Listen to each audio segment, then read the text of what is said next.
औज़ु बिल्लाहि मिनश शैतानिर रजीम बिस्मिल्लाहिर रहमानिर रहीम औज़ु बिकलिमातिल्लाहि ताम्मति मिन शर्रि मा खलक। शुक्र करती हूँ अपने परवरदिगार के नाम से जो बहुत मेहरबान और निहायत रहम करने वाला है।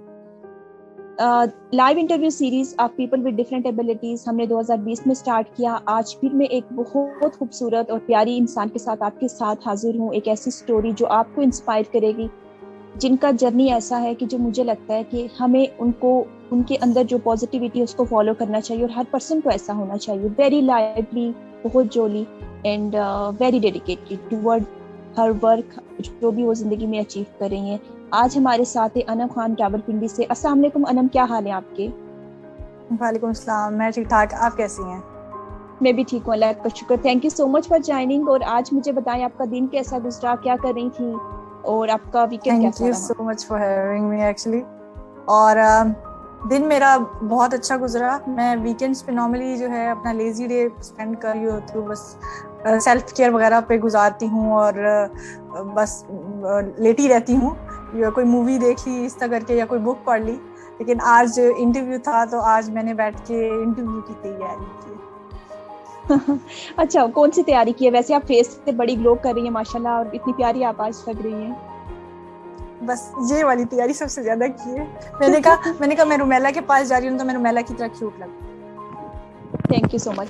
और अनम के बारे में ये कहना चाहूँगी कि she is always very positive toward anything. कुछ गोल अचीव करना है, कोई भी बात ज़िंदगी में उनका कोई पर्पस है तो उसको वो फुली करती हैं। हम उनकी एजुकेशन पे भी बात करेंगे, उनकी लाइफ में जो वो चीज़ें कर रही हैं, वो क्या करना चाहती हैं, वो किस तरह से करना चाहती है, ये सब उस पर बात करेंगे। तो अनम थोड़ी सी अपनी एजुकेशन के बारे में बताएं और हमें बताएं कि आपने उसमें कुछ चैलेंजेस भी फेस की और कैसे उन चैलेंजेस को आपने एड्रेस किया। अच्छा, मैंने मास्टर्स किया इंग्लिश लैंग्वेज एंड लिटरेचर में फ्रॉम कॉमर्स यूनिवर्सिटी, और ये था बेसिकली वर्चुअल था। तो चैलेंजेस मेरे ऐसे नहीं थे, क्योंकि मेरी मोस्टली एजुकेशन या तो प्राइवेट रही है या ओपन यूनिवर्सिटी से, या वर्चुअल यानी कि डिस्टेंस लर्निंग रही है। तो मैंने चैलेंजेस उस लेवल पे फेस नहीं कि हाँ, मेरा प्रॉब्लम आता था जब मुझे एग्जामिनेशन हॉल में जाके पेपर देने पड़ते थे। तो मैंने रिक्वेस्ट की थी काफ़ी बार वहाँ की एडमिनिस्ट्रेशन से कि मुझे मतलब लाइक सेंटर अलॉट ना किया जाए, मुझे ऑनलाइन की परमिशन दी जाए। उस वक्त नहीं थी, अलाउ नहीं किया जाता था। लेकिन वहाँ पर वो उनकी एडमिनिस्ट्रेशन इस लिहाज से अच्छी थी कि उन्होंने कहा था कि अगर आप डिफरेंट सेंटर्स नहीं जा सकती तो आप इधर आकर दे दिया करें। तो मैं ये करती थी कि मैं उधर जाके पेपर दे दिया करती थी, और दे वर वेरी अकोमोडेटिंग अल्हम्दुलिल्लाह एंड वेरी सपोर्टिव। मैंने ये जो 2 साल मैंने कॉमर्स में लगाए हैं, वो मैंने देखा कि उसमें उन्होंने अपनी तरफ से पूरी कोशिश की कि मेरी जो रिक्वायरमेंट्स है मुझे एक्स्ट्रा टाइम देते थे, और इस तरह करके कि मतलब मुझे ये फील ना हो कि मतलब आई एम लेफ्ट आउट या I am not given fair treatment. तो ये चीज़ मैंने देखी। हाँ, मुझे प्रॉब्लम होती थी अपने घर की तरफ से, थोड़ी बहुत होती थी कि मेरी मदर जो थी वो थोड़ा अगेंस्ट थी मेरी एजुकेशन के। वो वही बात है, परसेप्शन है ना सोसाइटी में, वही परसेप्शन है कि ऐसे लोग जो हैं मतलब वो शायद ये भी हो सकता है कि उनका इमोशनल इनटच आपके साथ ज्यादा हुआ होगा कि बेटी है कैसे मैनेज करेगी ना, इन दैट वे। उनके मुताबिक ये था, ये बात भी थी। और दूसरी बात उनके मुताबिक ये थी कि मैं मतलब एक मतलब वो ये कहती तुमने मर जाना तो तुम अपने आपको इतना ख्वार क्यों करती हो, इस टाइप का उनकी वो मेंटालिटी थी। तो मैं फिर वो ये कहती थी कि मतलब तुम अपने रिलैक्स रहो, तुम अपनी मतलब इबादत करो और इस तरह नमाज कुरान वाला करो। तो मैं वो भी करती थी, थोड़ी ढीली थी लेकिन कर लेती थी। बट मेरा वो ये था कि मैं कहती थी कुछ करना चाहिए ना, मुझे पढ़ाई करने का वो शौक था। तो मैं कहती थी मुझे कुछ करना चाहिए, ऐसे ही तो नहीं कि मतलब दुनिया में आए हो तो बस आए और मतलब डंग डपाव करके जाने का करो, कुछ करके जाना चाहिए। ये मेरा थोड़ा एक प्रॉब्लम रहा था।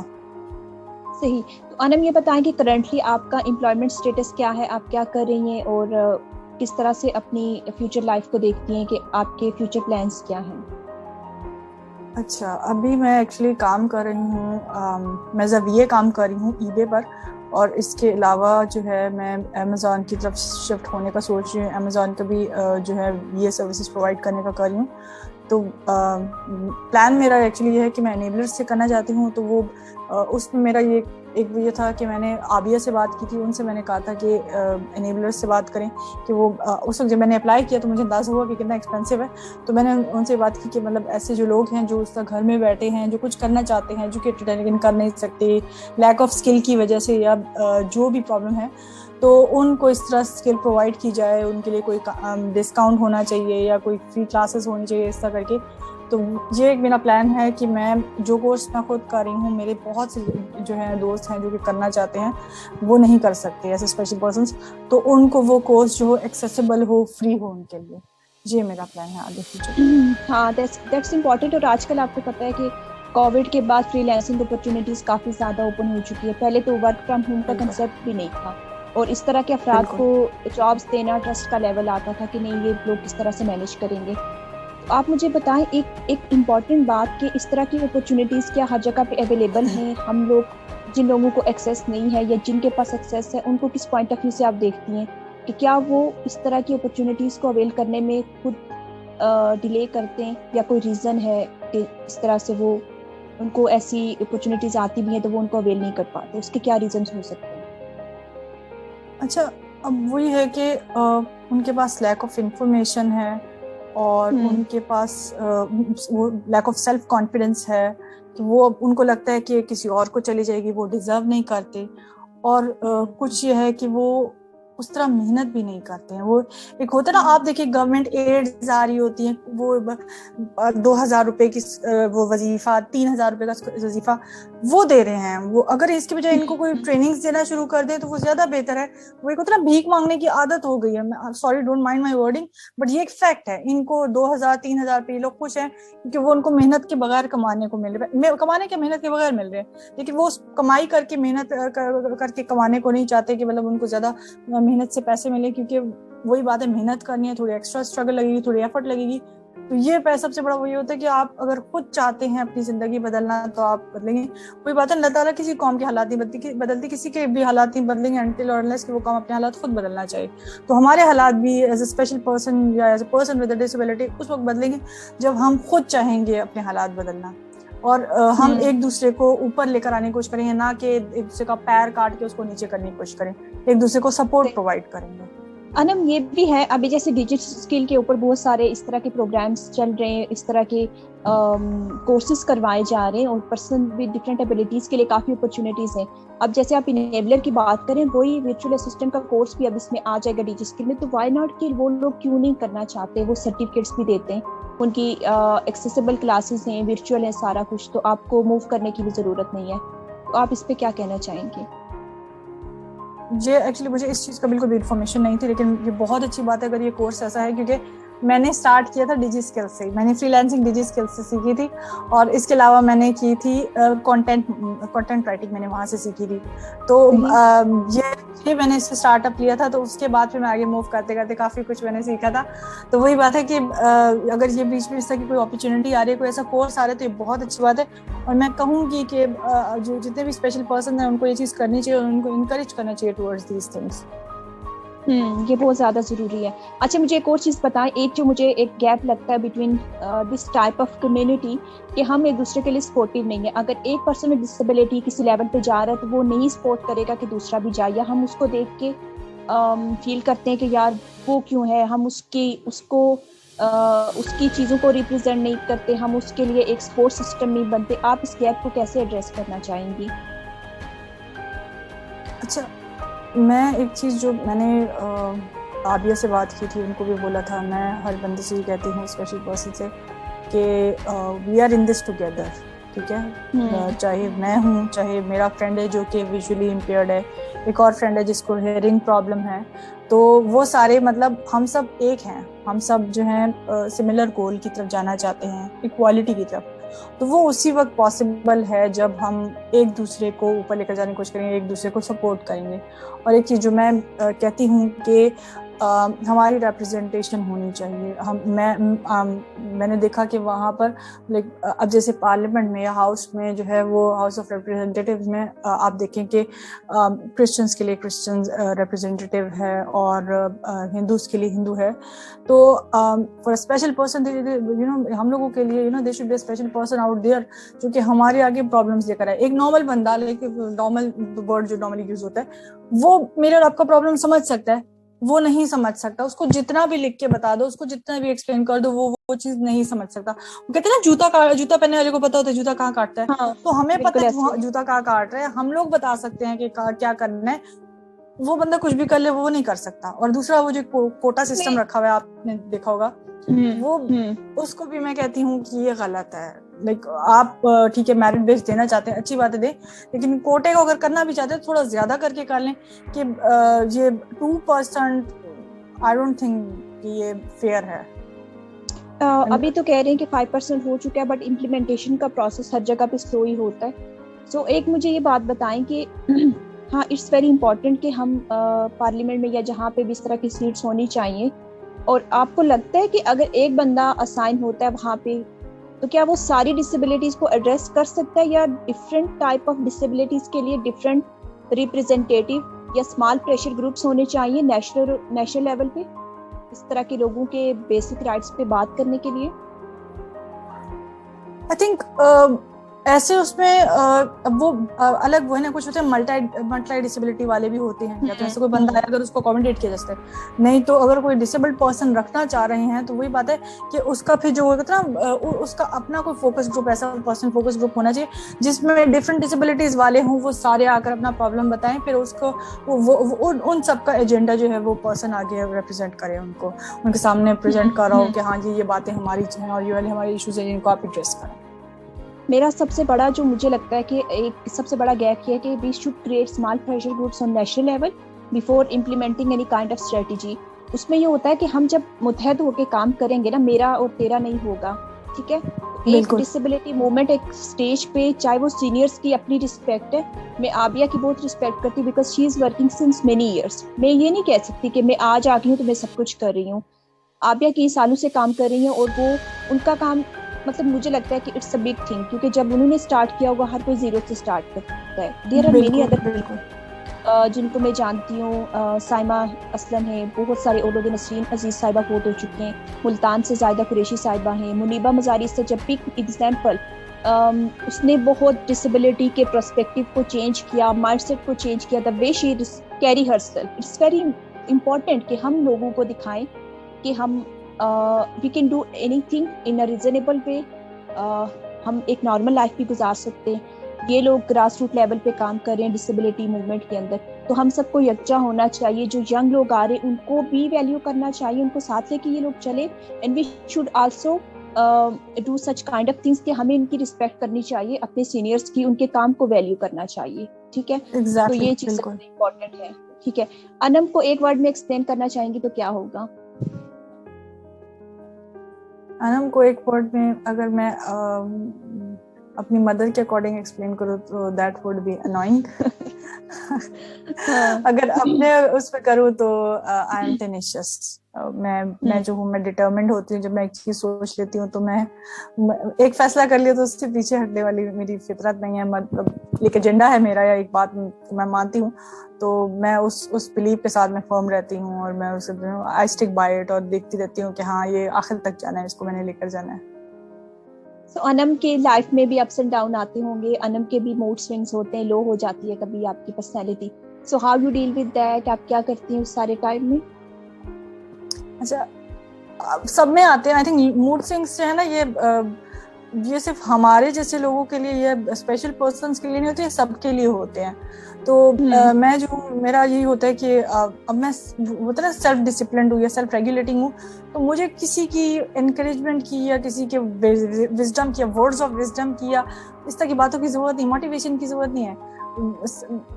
अपने अंदर से खुद ही मोटिवेशन आती है, खुद ही मैं जी वो टूटे हुए टुकड़े होते हैं उनको जोड़ के दोबारा हौसला पैदा हो जाता है, दोबारा शुरू हो जाती हूँ। हाँ, जब मेरा ऐसा कोई फेस चल रहा होता है तो मेरी अम्मी को पता होता है अच्छा ये नमाजें नहीं पढ़ी है, कुरान नहीं पढ़ी है ना, जिस पर कोई भूत आया हुआ है, तो वो फिर सबको कहती है अच्छा इससे पंगे मतलब ये आजकल थोड़ा जो है सेंसिटिव फेस से गुजरी है। उसके बाद मैं खुद ही बस कहीं ना कहीं अल्लाह ताला दिल में डाल देते हैं और मैं गाने बंद करके और टीवी बंद करके, टीवी आज लाइक मैं मोबाइल पे देख रही होती हूँ कोई ड्रामा वगैरह, तो बंद करके मम्मा से कहती हूँ मम्मा मुझे असर या मगरिब को जो भी टाइम कहती मुझे वजू करा दे, मैं नमाज पढ़नी, तो मगर ओह अच्छा नाउ शी इज बैक। तो उसके बाद मुझे सब खुली इजाजत होती है मुझसे बदतमीजी करने की और मुझे तंग करने की। So, बहन भाइयों में आपका कौन सा नंबर है और बहनें आपके साथ किसके साथ ज्यादा अटैचमेंट है? फैमिली के साथ अटैचमेंट कैसी है? भाइयों के साथ भी थोड़ा सा बताइएगा। अच्छा, मेरे एक्चुअली 2 बहनें हैं, फिर 2 भाई हैं और फिर मैं हूँ, तो मैं लास्ट हूँ, इसलिए मैं सबसे ज्यादा सबकी लाडली भी हूँ और सबसे ज्यादा आई थिंक मैं स्पॉइल्ड भी हूँ और अटैच्ड में इक्वली बहुत हूँ सबके। अटैच मैं सही। इक्वली सबके हूँ, क्योंकि अब 2 बहन भाई मेरे पाकिस्तान में, 2 बाहर हैं, लेकिन उन सब ओके। से मुझे बराबर की मोहब्बत है कि और वो सब भी मुझसे बहुत ज़्यादा उसी तरह मोहब्बत करते हैं कि अपने बच्चों की तरह सारे मुझे ट्रीट करते हैं, और मैं उसी तरह फरमाइशें करती हूँ। वो पिछले दिनों एक इंसिडेंट हुआ था मेरे साथ, तो मैंने अपने बड़े भाई को फ़ोन किया, तो मैंने कहा कहाँ पर हो, कहता है मैं घर से बाहर हूँ। वो दोस्तों के दरमियान बैठा था, और मैंने उसको फ़ोन करके सारा इंसिडेंट बताया। उसके बाद मैंने कहा, तो मेरा छोटा भाई, तुम मतलब मेरा छोटा भाई भी वहीं पता। मैं कहा नीमो तुम्हारे पास है? कहता है हाँ है। मैंने कहा उसको कहना मामा उसको बुला रही है जी। मतलब इस तरह करके मैं फरमाइशें भी कर लेती हूँ, शिकायतें भी लगा लेती हूँ। तो वो बहन भाई के साथ मेरा सबके साथ एक जैसे ही है। माशाल्लाह, ग्रेट। इट्स वेरी इंपॉर्टेंट कि आप आपकी पर्सनैलिटी से जो मुझे लगा कि be positive, be happy, enjoy every moment of life. आप जिंदगी को बस एक दायरे में रोक नहीं सकते। तो जब आप इस चैलेंज से गुजरी, आपकी एज क्या थी, किस तरह से आपने उस सारी स्ट्रगल को मैनेज किया? अच्छा, मेरे जब डायग्नोसिस हुआ था मैं उस वक्त 14 साल की थी। और शुरू में मुझे ये लगा था कि मेरी ज़िंदगी ख़त्म हो गई है। मैंने अपनी मम्मा को बोला मैंने पढ़ाई नहीं करनी है, क्या फ़ायदा पढ़ाई करने का एंड ऑल दैट। तो मेरे ट्यूटर एक आया करते थे, वो मुझे मतलब उन्होंने बाकायदा उन्होंने मुझे फ्री पढ़ाया, क्योंकि वो उन्होंने कहा मेरी मदर ने भी कहा कि पढ़ना नहीं चाहती। दूसरा मेरी मदर ने कहा हम अफोर्ड नहीं कर सकते, क्योंकि हम और कुछ और इनके पढ़ाई के अलावा हम इसकी सेहत के खर्चे उठा रहे हैं और इस तरह करके इलाज के खर्चे उठा रहे हैं, तो हम नहीं अफोर्ड कर सकते। तो उन्होंने मुझे फ्री पढ़ाया, और मैं कहती हूँ उनका बहुत एहसान था मुझ पर कि उन्होंने मुझे 2 साल बिल्कुल फ्री पढ़ाया। उसके बाद फिर मैंने जब मुझे मामा ने कहा कि पास हो गई हो, तो मुझे यकीन नहीं आ रहा था। वैसे आपस की बात है, मेरी जो हरकतें थी ना, मुझे नहीं लगता था मैं पास होंगी। जब रिजल्ट आया पास हुई, वाकई मुझे कहा हाँ वाकई। मैं कहा 2-4 बार और चेक करें, रिफ्रेश करके देखे, नाम नहीं होगा मैं बता रही हूँ। वो किया, हाँ मैं पास हो गई। तो मैंने कहा अच्छा। फिर सलाहियतों पे यकीन नहीं था? बिल्कुल नहीं था। मेरी मम्मा को भी नहीं था। मेरी मम्मा कहती है पता नहीं कैसे मुआवजा हो गया, वरना लगता नहीं था कि तुम पास होगी। खैर, तो वो उसके बाद फिर यही था, उन्होंने कहा कि आगे तुमने क्या करना। मैंने कहा बस जो भी आप करवा दें। तो वो फिर एक चीज़ ये थी कि होम्योपैथिक में मैंने एडमिशन लिया था।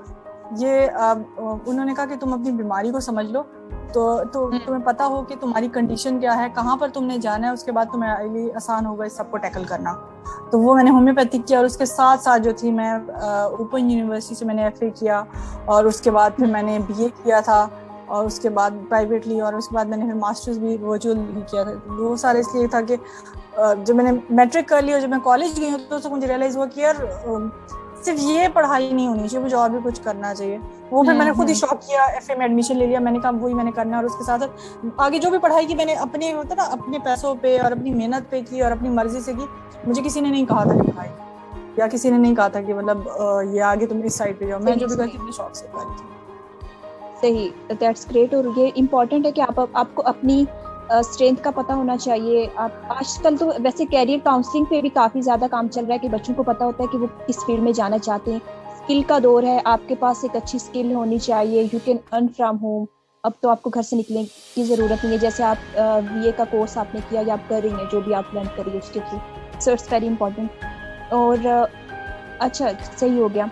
थोड़ा सा मुझे ये बता दें अनम के सोसाइटी में जब आप मूव करती हैं, तो आप उन लोग आपको किस तरह से डील करते हैं, द वे यू रिस्पॉन्ड, और उस सारी सिचुएशन को आप कैसे मैनेज करती हैं? हंस के टाल देती हैं या कुछ उनको रिप्लाई करती हैं? सो इस पे थोड़ा सा मुझे बताइएगा। अच्छा, अब मैं जो हूँ मतलब मेरा बहुत डिफरेंट होता है। लाइक पहले मैं इग्नोर कर देती, पहले मुझे फर्क नहीं पड़ता था। अब मुझे कोई देख रहा हो ना, तो मैं उस दिन जा रही थी, कहीं से मैं गुजर रही थी, तो लड़के ना 2-3 लड़के आए थे, तो मुझे देखे जा रहे हैं। तो मैंने जब उन बिल्कुल करीब आ गए ना, मैंने मुस्कुरा के बोला, मैंने कहा हाय क्या हाल है। जब मैंने बोला तो उन लोगों को वो एक्सपेक्ट नहीं करते कि ऐसा करेगी, तो वो बेचारे गड़बड़ा गए और मुंह सब करके चले गए। मैंने कहा मतलब सलाम का जवाब भी नहीं देती, कोई बदतमीजी। तो उसके बाद फिर मैं शॉपिंग करने गई हूँ, तो 3 लड़कियां खड़ी हैं, देखे जा रही हैं, मदद करने के लिए आगे नहीं आ रही है कि मतलब पूछ लें कि आपकी व्हीलचेयर आगे करनी, क्योंकि व्हीलचेयर जो थी वो खड्डे वाली जगह थी, तो वहां से ऊपर जा नहीं रही थी, और मेरी भाभी मेरी हेल्प कर थी। तो वो जब वो हो गया सारा, वो व्हीलचेयर ऊपर ले गई मेरी भाभी, तो मैं उनके पास गई। मैंने कहा हाँ अब पूरा फिल्म पूरी हो गई है, ठीक है, तमाशा पूरा हो गया, चलो अब तुम लोग भी जाओ। इस तरह करके मैं मुस्कुराते मैं ये बोल के आगे चली गई। तो मुझे ये चीज मैंने इससे सीखी कि अनोइंग होता है, आप शॉपिंग करने गए हैं, लोग आपके पास आ गए हैं, आपको देख रहे हैं, या आपके पास अब एक्स्ट्रा नाइस हो रहे हैं, आई डोंट नो, जो भी था कंसर्न होते हैं, नाइस होते हैं, जो भी है वो अनोइंग होते हैं। और वो एक टाइम आता है जब आप कहते हो कि बस हो गई है, अब just let me live my life. मैं कोई तोप का गोला तो नहीं मारी, कोई बड़ी बात तो नहीं करी हूँ, अगर मैं अपनी लाइफ नॉर्मल तरीके से गुजारने की कोशिश कर रही हूँ। सही